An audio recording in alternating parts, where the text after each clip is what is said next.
Avant de commencer, sachez que cette vidéo est en collaboration avec Squarespace. C'est la plateforme tout en un pour aider les entrepreneurs et les créatifs à se démarquer et réussir en ligne. Et ça, je vous en parle un petit peu plus tard. Hello, bonjour à tous, j'espère que vous allez bien. Aujourd'hui, on se retrouve dans une vidéo qui, mine de rien, m'a pris un petit peu de temps en matière de recherche.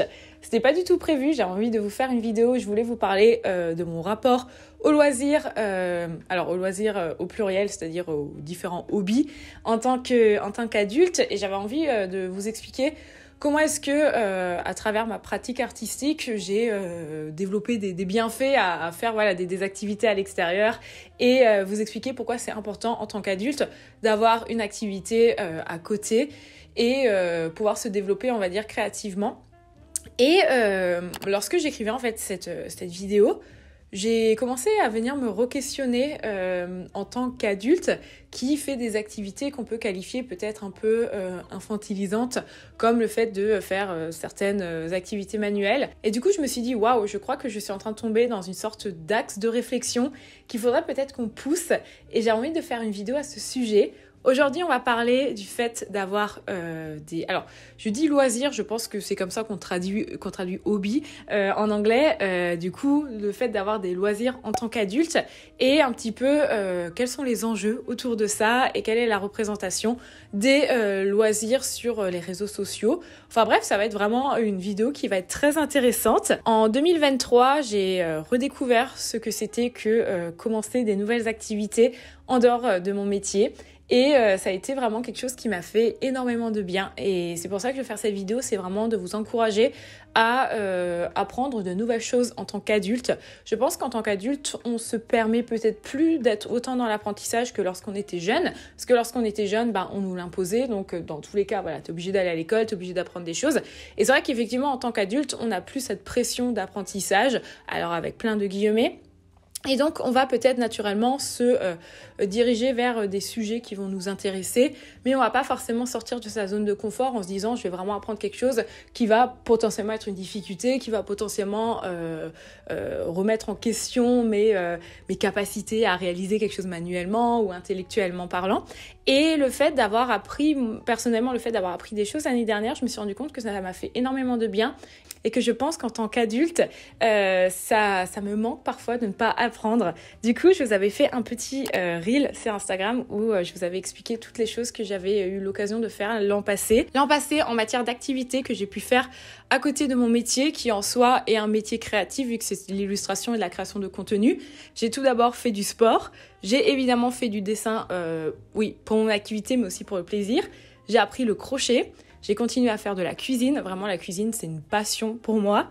J'ai fait des perles, j'ai fait de l'argile autodurcissante et j'ai également lu l'an passé, même si sur les derniers mois, effectivement, c'est pas de la lecture avec des livres, mais c'est des livres audio. J'ai énormément apprécié retrouver cette connexion avec mon enfant intérieur d'une certaine façon. Je pense que parmi les choses que ça a pu m'apprendre, et c'est pour ça que je vous recommande de le faire en tant qu'adulte, c'est que pour la première fois, je pense depuis longtemps, ça m'a mis un petit peu dans une position de vulnérabilité à nouveau. Par exemple, j'ai eu beaucoup de difficultés dans l'apprentissage du crochet, et donc je trouve que c'est vraiment se mettre dans cette position d'inconfort que de se dire je n'y arrive pas, et surtout se mettre face à des personnes qui ont une progression qui est beaucoup plus importante. Je l'ai vu, par exemple, ma sœur qui est plus jeune a appris aussi du coup en même temps que moi, et très rapidement, elle a compris comment ça fonctionnait et très rapidement, elle a été capable de crocheter.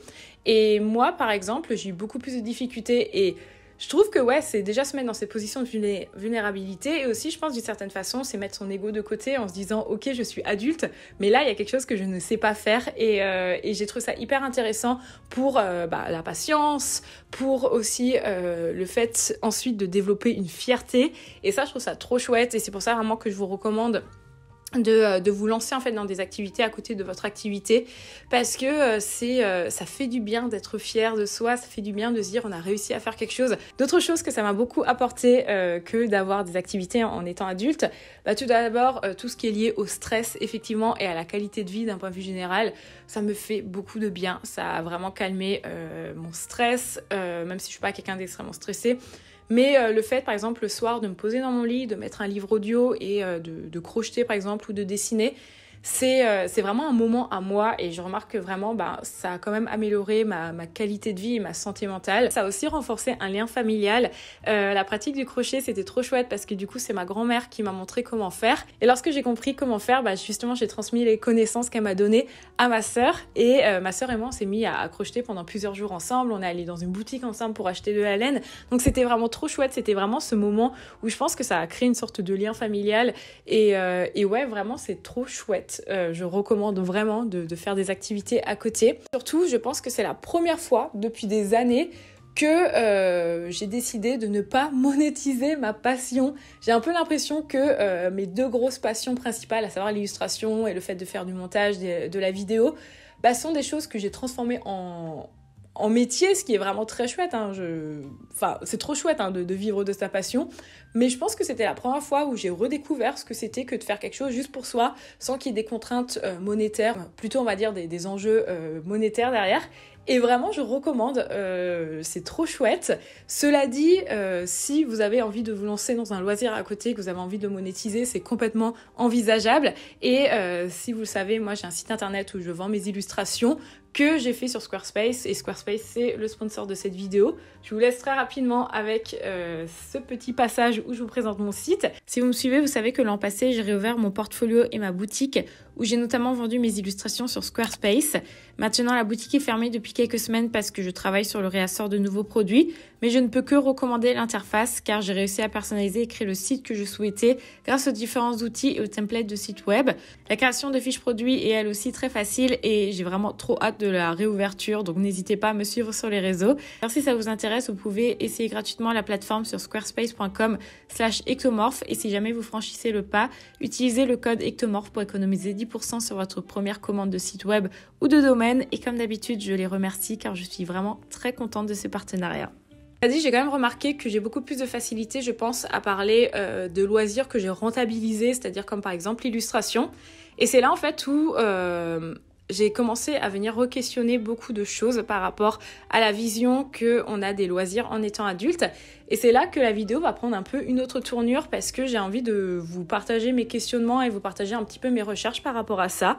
On va passer dans la première partie qui va être la représentation des loisirs en tant qu'adulte et notre rapport malsain à la productivité.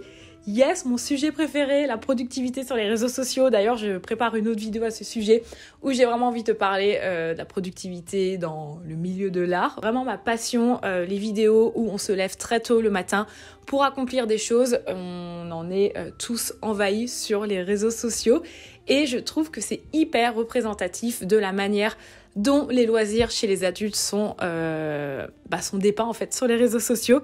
Si vous regardez ce type de vidéo, vous avez déjà dû remarquer que on va venir mettre en avant le fait de se lever plus tôt afin d'avoir du temps pour soi. Donc dans la grosse globalité, avoir du temps pour soi, c'est-à-dire tu peux te lever, je sais pas moi, à 5h du matin pour avoir par exemple 2 heures pour faire grosso modo ce que tu veux. Et ce que je trouve toujours hyper intéressant dans ces vidéos, c'est qu'il y a le même dénominateur commun. C'est le fait que les loisirs qui vont être mis en avant, ce sont des loisirs autour de la productivité sans cesse. Sabine en parle très bien dans cette vidéo que je vous mettrai en barre d'infos, qui est une vidéo de dopamine détox où les gens justement vont dire j'arrête d'être sur les réseaux sociaux pour faire plus de choses pour moi. Et ça rejoint un petit peu ce que je vais vous dire là maintenant, vraiment le fait que on est quand même dans un système où le travail, l'effort, l'action sont toujours valorisés. Vraiment, cette valorisation de l'effort, elle est constante et elle est même dans les moments où on est censé être un petit peu plus tranquille, on est censé prendre du temps pour soi. Pour revenir du coup au fait de cette représentation des loisirs qu'on a notamment sur les réseaux sociaux, je ne sais pas si vous avez remarqué, les types de loisirs qui sont toujours mis en avant, ce sont les mêmes. Commençons par le sport. Alors, c'est toujours le même schéma de gens qui vont se lever tôt pour faire du sport.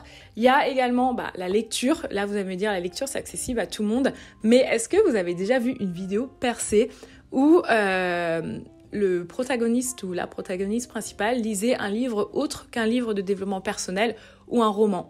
Je n'ai jamais vu quelqu'un lire, par exemple, un manga. Je n'ai jamais vu quelqu'un lire une bande dessinée. Donc, ça vient aussi poser des questions, on va en parler après, peut-être même d'une sorte de mépris de classe, d'une certaine façon. Évidemment, il y a toutes les questions d'écrire dans un journal, le développement de soi.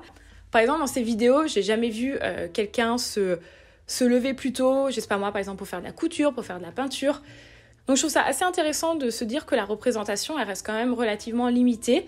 Et si par exemple des gens veulent regarder des films, y a quand même certains types de films à regarder. Si tu passes ta journée, si tu passes 3 heures sur Netflix, c'est quand même une perte de temps. Par contre, si tu passes 3 heures sur c'est Mubi, je sais pas comment ça se prononce, pour regarder des films indépendants, là c'est socialement accepté. Et ça m'a c'est vachement venu me re-questionner sur ce mépris de classe qu'on peut voir du coup dans également les loisirs en tant que personne adulte. J'avais lu ça sur internet. De manière générale, plus on se rapproche de la culture des plus riches, des plus dominants, plus ce score social est élevé. Plus on se rapproche de la culture populaire, des classes les plus exploitées, plus le score social est bas. Et je trouve ça hyper intéressant de, par exemple, la place des jeux vidéo. Lorsque tu dis que tu es un adulte et que tu joues aux jeux vidéo, même si les choses aujourd'hui, elles évoluent quand même, c'est quand même moins mis en avant. Moi, je n'ai jamais vu apparaître sur ces formats de vidéos très courts comme TikTok, les Reels ou même les Shorts, quelqu'un qui fait une morning routine où je prends du temps pour moi et qui va par exemple jouer 1 heure à la Switch en fait. Parce que non, c'est pas quelque chose qui est quantifiable. Et typiquement, pour rejoindre ce que je viens de dire à l'instant, j'ai regardé cette vidéo avant de faire celle-ci notamment.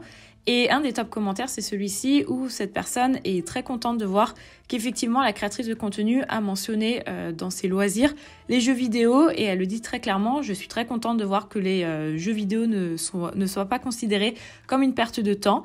Je pense que les loisirs productifs sont importants, mais je considère toujours les jeux vidéo comme un passe-temps, même s'ils ne m'en sortent pas grand-chose. Bon, c'est vraiment une traduction littérale, mais vous voyez où je veux en venir. Donc je pense qu'il y a quand même une sous-représentation de ça en tant que loisir. Pour faire suite à ça, j'ai marqué dans mes notes que d'un point de vue général, les loisirs dont les conséquences sont socialement acceptées, quand par exemple le fait de se développer intellectuellement, physiquement, générer de l'argent, seront mis en avant et cela via les contenus sur les réseaux. Et indirectement, ça met aussi en avant une classe socio-économique privilégiée, notamment celle des personnes qui ont un métier plaisir, à savoir les entrepreneurs. Car même eux, leur loisir est lié à leur activité. Et quand c'est pas le cas, ce sont des loisirs qui peuvent rapporter de l'argent. Prendre du temps pour soi, pour être la meilleure version de soi-même et ainsi être dans une perspective de rentabilité. Je ne suis pas en train de dire qu'il n'y a pas de représentation d'autres loisirs sur les réseaux sociaux, loin de moi l'idée de dire ça. Et je ne suis pas en train de dire que les gens qui par exemple jouent aux jeux de société ou aux jeux vidéo en tant qu'adultes sont minoritaires, c'est pas du tout ce que je suis en train de dire. Je suis juste en train de dire que c'est jamais mis en avant. Moi, si je me connecte sur n'importe quelle application, je vais pas tomber sur une vidéo de quelqu'un qui va déballer par exemple sa collection de jeux de société. Mais à côté de ça, je vais plutôt voir quelqu'un qui va aller à la salle de sport parce que c'est trop chouette et que ouais, c'est socialement beaucoup plus accepté. Une autre réflexion dans laquelle j'étais aussi, ça a été suite à justement une réflexion personnelle que je me suis faite. Un soir, j'étais en train de faire une activité, il me semble que je faisais du collage et j'avais un peu cette sensation, tu sais, d'être une enfant qui fait du coup sa petite activité, en me disant mais pourtant je suis adulte et je suis pas censée ressentir cette sensation. Et c'est là que je me suis venue me re-questionner s'il n'y a pas une sorte d'infantilisation, et surtout en tant que femme, lorsque tu fais des loisirs passé un certain âge. Et c'est là qu'on arrive à la deuxième partie, qui sont les stéréotypes genrés qui persistent encore en tant qu'adulte. Je vais pas du tout rentrer dans la genrification des loisirs. En fait, moi, j'ai vraiment envie de me concentrer autour du fait d'être adulte, d'avoir des loisirs. Je vais plutôt rentrer dans les stéréotypes genrés en tant qu'adulte, vraiment à proprement parler. Il y a quand même une vraie infantilisation des loisirs qui est encore persistante. Et parce que dans l'imaginaire collectif, en fait, c'est pas forcément lié à la productivité. Et donc forcément, la productivité, c'est un concept qui est venu à nous lorsqu'on est devenu adulte. Et donc forcément, on a quand même deux mondes qui vont venir s'affronter d'une certaine façon. Je trouve aussi ça très intéressant de voir comment est-ce que il y a certains loisirs qui sont quand même attachés à des périodes de vie. Par exemple, j'ai la sensation que je vais vous donner l'exemple du tricot, que par exemple le tricot c'est quelque chose qui va être très rattaché à une certaine partie de vie où par exemple on va être un peu plus âgé. Et le fait par exemple de faire des perles, c'est plutôt enfantin, mais il n'y a jamais vraiment, j'ai l'impression, de place dans cet entre-deux où on va nous demander à nous en tant que femmes de rentrer dans les stéréotypes de genre. Je suis en train de faire le montage de cette vidéo et je réalise que j'ai pas suffisamment développé cette partie comme j'aurais voulu le faire. Du coup, je vais le faire maintenant. Il y a une super vidéo que je vous recommande de voir. Elle est assez longue, elle dure quand même 40 minutes, qui est une vidéo autour de l'infantilisation des jeunes femmes de cette période qu'on appelle les millennials, et notamment en prenant la tendance qui était assez populaire là, il y a quelques mois sur TikTok, qui était le fameux girl dinner. C'est vraiment une vidéo qui aborde beaucoup de points, et notamment oui, comment effectivement on est très souvent infantilisé sur les réseaux sociaux. Et il y a là ce commentaire qui est vraiment très chouette que je vous mets à l'écran, et j'avais envie justement d'utiliser un petit peu ce commentaire comme sorte de terreau à ma réflexion au sujet justement de cette infantilisation sur les réseaux sociaux de nous, jeunes femmes.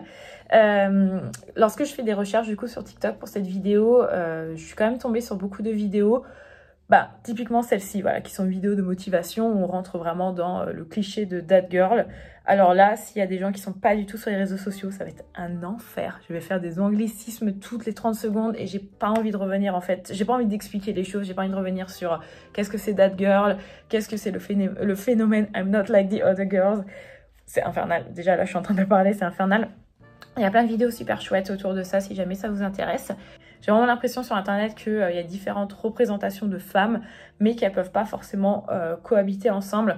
On va peut-être avoir effectivement la crafty girl, c'est-à-dire la meuf qui va faire de la poterie, qui va faire du crochet, qui va faire de la couture.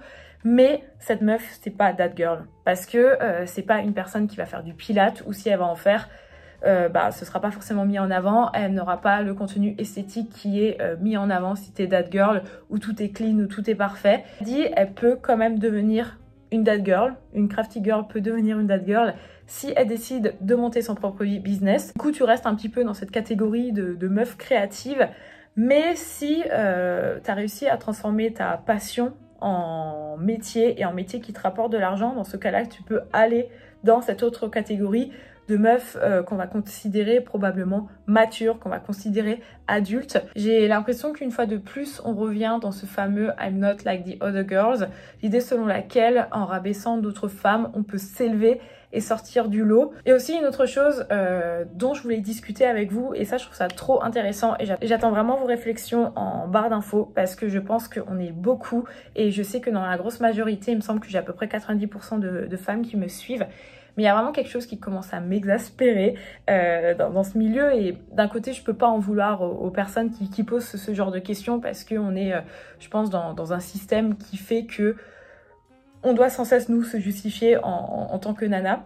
Mais moi ça fait maintenant ça fait quoi, ça fait 7 ans maintenant que je suis freelance, donc du coup j'ai monétisé ma création, et voilà, via ma présence sur internet, c'est vrai que j'ai eu l'occasion d'intervenir dans des podcasts, dans des vidéos, ce genre de choses. Et il y a une question qui revient sans cesse lorsque tu es interviewée en tant que meuf, c'est la fameuse question, je suis sûre que vous en doutez, le syndrome de l'imposteur. Et j'ai l'impression que ça, on ne va jamais la poser chez les mecs. Ou du moins, on va la poser, mais ça va être beaucoup moins fréquent que nous en tant que femmes. Par exemple, je suis tombée sur cet article qui est vraiment très chouette et qui parle effectivement du syndrome de l'imposteur, et je suis sûre que je suis pas la seule, parce que j'en ai déjà parlé avec d'autres copines créatives qui elles aussi disent c'est une réalité, c'est-à-dire qu'en tant que nana, à partir du moment où tu as commencé à monétiser ton loisir, la question de la légitimité, elle est sans cesse re-questionnée. Donc là, je vais vous mettre un extrait de l'article qui est vraiment très intéressant et qui justement confirme ce que je vous dis. Comment se fait-il qu'on ait l'impression que le syndrome de l'imposteur ne concerne que la femme? Mais force de constater que le sujet est principalement traité par les femmes. Les femmes seraient davantage sujettes au syndrome de l'imposteur. Pourquoi? J'y vois une raison principale, une raison ancrée dans l'inconscient collectif et qui est liée aux stéréotypes de genre. Nous évoluons toujours dans une société patriarcale, et malgré toutes les mesures qui peuvent être prises et partant pourtant d'un bon sentiment, ne viennent justement qu'amplifier le sentiment pour les femmes que leurs compétences et performances seules ne suffisent pas. La femme est souvent remise en question. Le fait de ressentir du doute, de l'incertitude ou même de la peur ne devrait en rien conduire la femme à se sentir comme non légitime ou comme une fraude. Et je pense que continuer à communiquer sans cesse sur ce syndrome de l'imposteur en tant que meuf, en fait, dès que tu interviews je sais pas moi, une illustratrice, une graphiste, une motion designer et que tu poses toujours cette question du syndrome de l'imposteur, bien qu'elle soit super bienveillante, hein, je pense que ça continue à alimenter dans l'imaginaire collectif qu'une nana qui décide de transformer sa passion en activité passe forcément par des moments de doute. Et oui, et évidemment que je suis passée par des moments de doute et je suis autant passée par des moments de doute que mes collègues mecs. Mais il y a quand même un traitement qui est bien différent par rapport à ça. Voilà, je vous laisse avec la vidéo. C'était une très longue réflexion. Donc, ouais, je me suis posé beaucoup de questions et je me suis dit que finalement, on était quand même dans un modèle qui restait encore relativement stéréotypé, même si effectivement, ça reste quand même une minorité. Je pense avec tous les gens aussi qui sont autour de moi que chacun fait des choses différentes, que la plupart des gens assument leur loisir, mais je pense que ouais, il y a quand même des choses encore qui sont peut-être plus compliquées à assumer, où il y a peut-être encore même des réflexions constantes qui peuvent se faire autour de ça. Donc bref, je finirai cette vidéo en vous disant de ne pas hésiter à explorer de nouvelles choses, de ne pas hésiter à assumer peut-être ce côté qui peut être infantilisant, mais dans une façon très positive, et que vraiment, moi, c'est une chose que j'ai adoré faire l'an passé, que ça m'a apporté vraiment beaucoup de choses positives, et je vous recommande du fond du cœur de faire pareil. En tout cas, si cette vidéo a résonné en vous, n'hésitez pas à me laisser un commentaire, n'hésitez pas aussi à réagir à ce que j'ai dit. Peut-être qu'il y a certaines réflexions qui sont poussées peut-être un peu trop loin, qui sont un peu sur la suranalyse, je l'accorde. Il y a des choses qui sont un peu bancales, mais je trouve ça toujours intéressant d'en discuter avec vous. Dans tous les cas, vous pouvez me retrouver sur Instagram, vous pouvez vous abonner pour des prochaines vidéos, et je vous dis à très bientôt.